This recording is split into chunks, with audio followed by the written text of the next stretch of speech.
Hi. So in this video, I think I'm going to talk a little bit about what happens right after the awakening. Um, I mentioned that first of all, the energy goes and then there's just everything feels different. I changed my entire wardrobe. And not in a way of like I went out and spent a bunch of money. That would be very kind of a manic thing. People would be like, oh God, there's something wrong with that therapist. But no, it was more like every single item of clothing that I owned was not a reflection of who I felt I was. It was more like I got a thing because it fit, or I liked the color. It didn't necessarily mean that I liked the style or how it looked on me or it reflected my character in any meaningful way. It was just like something, oh, I was at Target, I needed a tank top, I got this kind of thing. I couldn't like actually put on clothes that didn't feel a reflection of me. And that seems like an odd thing to think about outside of like, I think when I was a teenager, I felt that way because I wore a lot of thrift store clothes. I was going for the whole grunge vibe. I wore like army jackets and black lipstick and that felt like me at the time, and it felt good to be in those things because they felt like me. And I don't think I had worn clothes that made me feel like, oh, that feels right in such a long time. And it was like this moment of awareness that anything that wasn't who I am cannot exist in this world anymore. It's really a bizarre feeling if you've not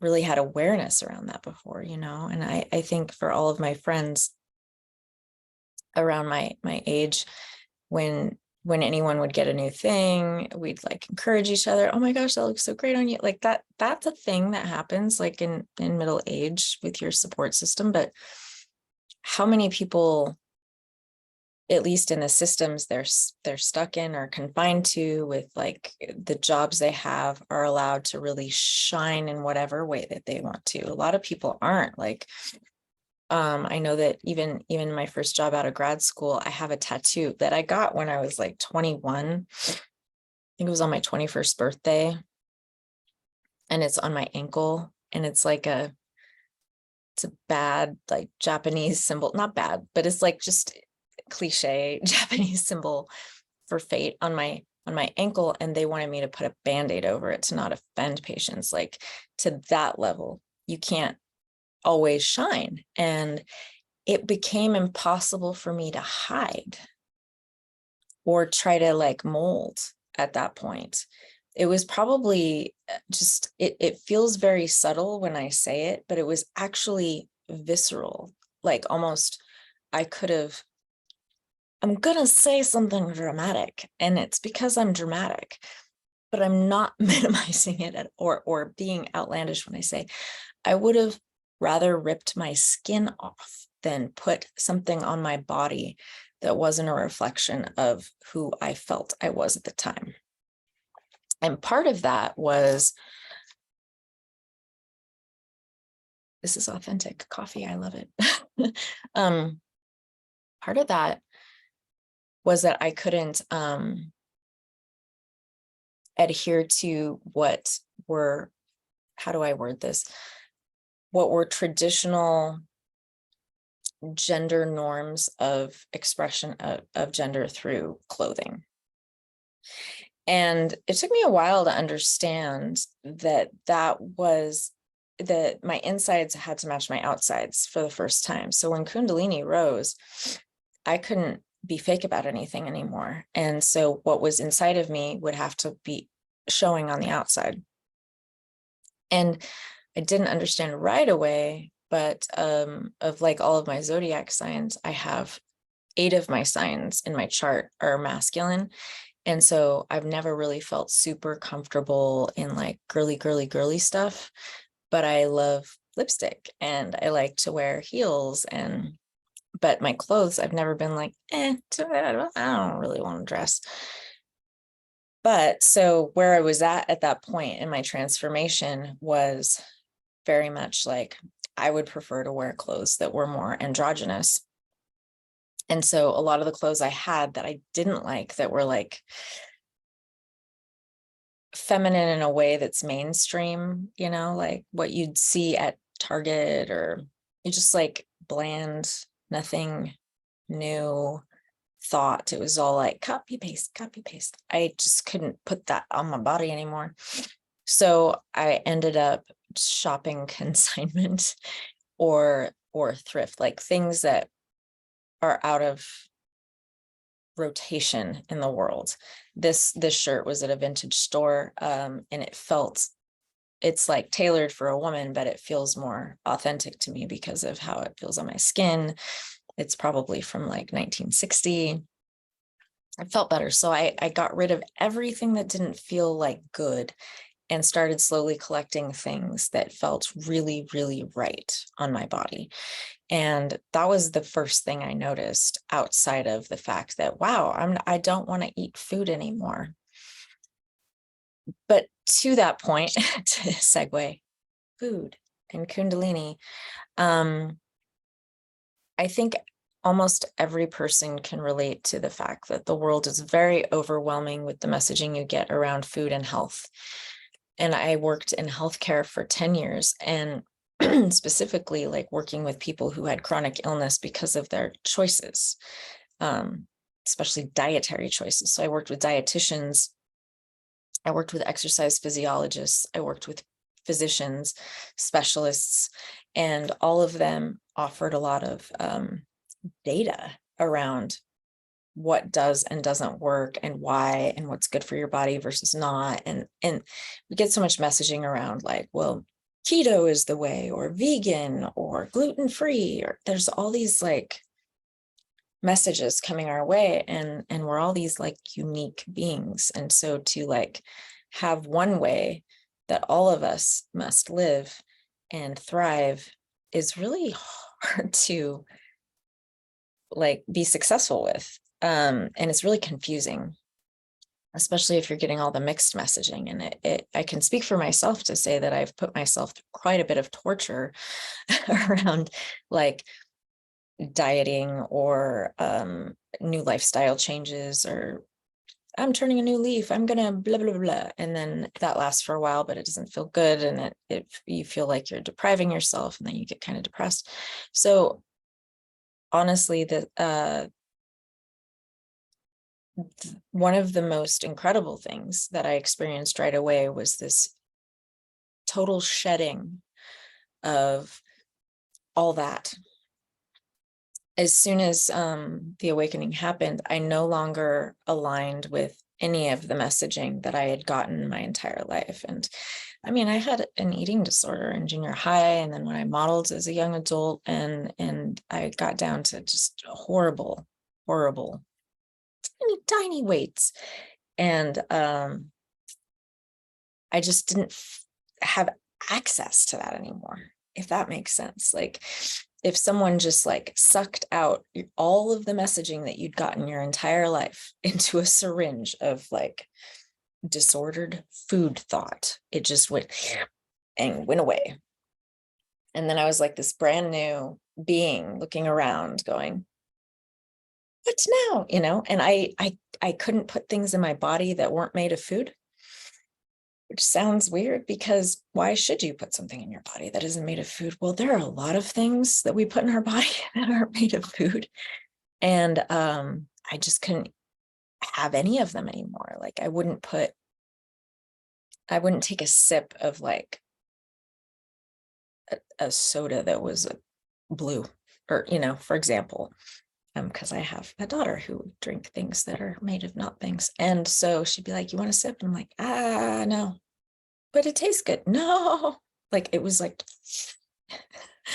but what was so strange is that I had this overwhelming desire to eat very specific things that felt almost identical to how it felt when I was pregnant with my daughter. And I would be like, I need to eat an entire pineapple right now. Canker sores be damned. I don't care. I'm going to eat an entire pineapple. It was like that. But the only things that I could could eat or want to eat was Honeycrisp apples and ground turkey with tomato sauce that was like organic and had 0 sugar in it. And that's it. Initially, those were the only 2 things that I ate. And like this much of it, like I could eat maybe half of an apple and then this much of the meat. And you'd be like, that's not enough. I was not hungry at all. My body was running on this energy source that was not of this world. I was plugged into a light socket and I was like all the time, and super not in a manic way. Like it sounds manic, but it wasn't like that. There was nothing I was doing aside from getting rid of my entire wardrobe that was erratic or like self-destructive. It was more like, what has happened? And like I'm peeling away layers that aren't me, like or that aren't honoring me or my body, or it was strange. And I had started getting in a habit of going on walks with my dog when COVID happened, because we were all at home for a while. And so I had gotten into this habit, and it had been long enough that it was a really strong habit. And I started going on maybe longer walks, maybe twice as long, 3 miles a day in the evening with my dog in the neighborhood. And with all the walking and the change in eating and the change in how I was dressing. And I was just dropping weight so fast, but I wasn't even aware of it. My clothes were getting loose. And I'm like, what's happening? And when you've dieted and you're like, oh, I haven't lost half a pound in a week. What, you get really hyper fixated on it. I was not at all thinking about weight. Yet here I was, just dropping it, eating exactly what my body wanted. That was like pure. And, everything that wasn't suiting me was like shedding away. And this is when I kind of was realizing that there was like transformation happening. This was very different. And I had written in that like massive journal that I didn't tote here to work today. I wrote that I felt like I passed a level, like I upgraded, like in Mario. I don't know this tracks, but like I remember when I was younger and I play a Mario game and you beat like the big bad at the top of like the castle, that's when your next level gets revealed and it just like pops up and then it shows you a new path. I felt like, I wrote in my journal, I feel like I like beat a new level of being a person, and this whole new thing was revealed to me. And part of that was food, and part of that was being authentic. And another part was sleep. I couldn't sleep in a way that was how I used to sleep, some people have insomnia. I had never really had that difficulty. Some people in my age group, they will have like sleep disruptions. They have to go to the bathroom a lot or something. I kind of slept okay. And this changed. Kundalini, I learned later. There was no information for me when this happened. It's since become more widely known, thankfully, because a lot of this is happening to people. But I didn't have access to know what was like a normal Kundalini, because I didn't even know what was happening to me yet. I didn't know it was Kundalini. But part of that goes up both of your legs. It's related to these nerves that you have that go up both of your legs, and it's kind of known as this like snake energy that goes up your spine. But the legs, a lot of people complain about like restless leg syndrome or whatever, and I know that my mom has had that horribly for years. But part of that is actually like the blocked energy from those channels, and when it gets awakened, it's just like and so it's gonna sound weird, but at night my body would move, and my legs in particular, they'd be kind of like moving constantly, not in a way that was like super disruptive, but they'd be kind of like moving and slithering. I'm serious. My body would start kind of moving in serpenty ways, And I'd even wake up in like weird postures, like with my arms one way or like backwards. And they were kind of like yogic poses that were, and I'd wake up in them. And it was like important I be in that position for something to move. And when it moved, then my body would move another direction. And so there were some nights where I'd wake up in a position that was unusual, and then my body would continue to intuitively move while I was then awake. And I would be doing that for hours. And then I would have had maybe 2.5 hours sleep and completely rested and rejuvenated. And of course, that sounds impossible. And I don't think I had total awareness as to how bizarre that was at the time. I'm like, that's interesting. Wonder why that's happening. But it was incredible at the same time, because it was,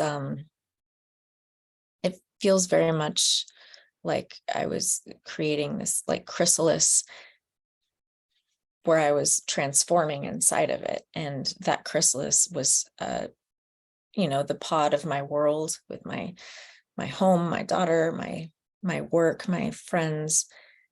And it all got really encapsulated in this tight little sphere for a period of what ended up being about 3 months of this intensive chrysalis transformative process. But this foundational part of being unable to be anything other than myself, and being unable to put anything in my body that wasn't good for it, and the sleep changes, that was within the first week. It was just like boom. Those were the first notable things. And so I think next time I'll bring up how I figured out what was happening.